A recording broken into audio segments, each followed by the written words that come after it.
హైదరాబాద్లో ఒక దేవాలయం ఉంది. దాని కథ చాలా ఆసక్తికరంగా ఉంటుంది. ఎందుకంటే ఈ గుడి కేవలం దాని చరిత్రకే కాదు, అంతకు మించి మరెన్నో విషయాలకు చాలా ఫేమస్ అయింది.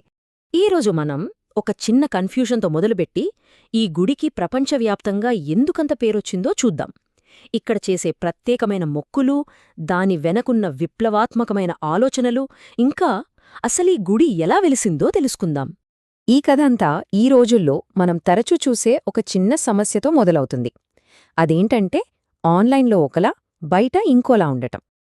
ఇప్పుడు చిలుకూరు బాలాజీ గుడిలో భక్తులు ఎదుర్కొంటున్న ప్రధాన సమస్య ఇదే అన్నమాట. గుడి దగ్గర బోర్డు మీదున్న టైమింగ్స్కి, సోషల్ మీడియాలో సర్క్యులేట్ అవుతున్న టైమింగ్స్కి అస్సలు పొంతనలేదు. దీనివల్ల ఏమవుతోందంటే చాలామంది నిరాశపడుతున్నారు.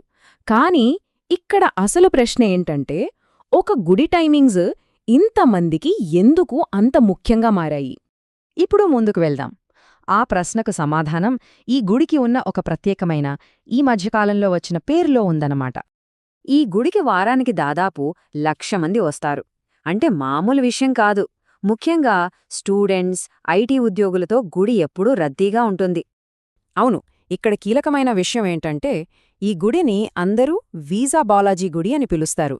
ఎందుకంటే ఇక్కడికొచ్చి ముక్కుకుంటే ఫారెన్ వెళ్లడానికి వీసా వస్తుందని ఒక బలమైన నమ్మకం. ఈ నమ్మకం 1980లలో మొదలైంది. కొంతమంది ఇంజనీరింగ్ స్టూడెంట్స్కి అమెరికా వీసాలు రిజెక్ట్ అయ్యాయి. వాళ్లు ఇక్కడికి వచ్చి మొక్కుకున్నాక కొద్ది రోజుల్లోనే అందరికీ వీసాలు వచ్చాయట. ఆ విషయం అలా అలా పాకిపోయింది. అయితే ఇక్కడ మొక్కుకోవడంలో ముఖ్యమైనది ప్రదక్షిణ. ప్రదక్షిణ అంటే మనకు తెలిసిందే కదా, దేవుడి చుట్టూ భక్తితో తిరగడం. ఇది ఇక్కడి సంప్రదాయంలో చాలా కీలకం. చిలుకూరులో భక్తులు చేసే మొక్కులో ఒక ప్రత్యేకత ఉంది. అదేంటో ఇప్పుడు చూద్దాం. ఇది చాలా సింపుల్ కానీ పవర్ఫుల్ ప్రాసెస్.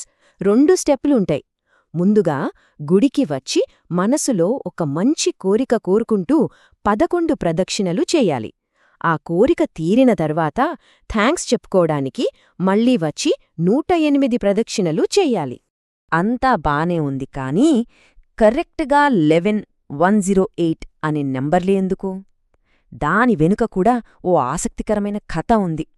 చాలా ఏళ్ల క్రితం గుడిలో నీళ్ల కోసం బోరువేస్తుంటే ఒక పూజారి ప్రదక్షిణలు చేయడం మొదలుపెట్టారట. సరిగ్గా 11వ ప్రదక్షిణ దగ్గర నీళ్లు పడ్డాయట. అందుకే కోరిక కోసం 11, అది తీరాక కృతజ్ఞతగా 108 అనే సంప్రదాయం మొదలైంది. ఈ ఆచారాలే కాదు, ఈ గుడిని నడిపించే సిద్ధాంతాలు, దాని ఫిలాసఫీ కూడా చాలా ప్రత్యేకం, చాలా అసాధారణం. ఈ గుడిలో హుండీ ఉండదు, వీఐపీ క్యూలు అస్సలే ఉండవు, టికెట్లు డబ్బులిచ్చి చేయించుకునే ప్రత్యేక పూజలు అలాంటివి ఏమీ ఉండవు. ఎందుకంటే 1998లో అప్పటి పూజారి ఎంవి సౌందరరాజన్ గారు దేవుడు వ్యాపార వస్తువు కాదు అనే ఒకే ఒక్క మాటతో హుండీని తీసేశారు. ఆయన ఉద్దేశం ఒక్కటే, దేవుడి దర్శనం అందరికీ సమానంగా అందాలి, డబ్బుతో సంబంధం లేకుండా. సరే, ఈ గుడికున్న ఈనాటి గుర్తింపు గురించి తెలుసుకున్నాం కదా. ఇప్పుడు అసలీ గుడి ఎలా వెలిసింది? దానికోసం మనం ఓ 500 ఏళ్లు వెనక్కి వెళ్ళాలి. కథ ప్రకారం ఒకప్పుడు ఒక భక్తుడు ప్రతి ఏటా నడుచుకుంటూ తిరుమల వెళ్లేవారట. ముసలితనం వల్ల వెళ్లలేకపోయినప్పుడు స్వయంగా వెంకటేశ్వరస్వామే కలలో కనిపించి, నేను ఇక్కడే దగ్గర్లో ఒక పుట్టలో ఉన్నాను అని చెప్పారట. ఆ భక్తుడు వెతికి పుట్టను తవ్వుతుంటే పొరపాటున గుణపం విగ్రహానికి తగిలి రక్తం వచ్చిందట. అప్పుడు పాలు పొయ్యమని ఆకాశవాణి వినిపిస్తే స్వయంగా స్వామివారి విగ్రహం బయటపడింది. ఆశ్చర్యమేంటంటే అప్పుడు ప్రమాదవశాత్తు తగిలిన ఆ గాయం గుర్తులు స్వామివారి విగ్రహం ఛాతిపైనా, ఎడమ కంటిపైనా ఇప్పటికీ మనం చూడొచ్చు. ఒక చిన్న టైమింగ్స్ గొడవతో మొదలుపెట్టి 500 ఏళ్లనాటి కథ వరకు చూశాం. సోషల్ మీడియా గందరగోళం, భక్తిని కూడా వ్యాపారం చేస్తున్న ఈ రోజుల్లో ప్రతిదాన్ని సింపుల్గా అందరికీ సమానంగా ఉంచాలని చెప్పే ఇలాంటి ఒక ప్రదేశం నుంచి మనం ఏం నేర్చుకోవచ్చు? ఆలోచించాల్సిన విషయమే. ఈ విశేషాలను మరికొందరు భక్తులకు చేరవేసేలా ఈ వీడియోను షేర్ చేయండి.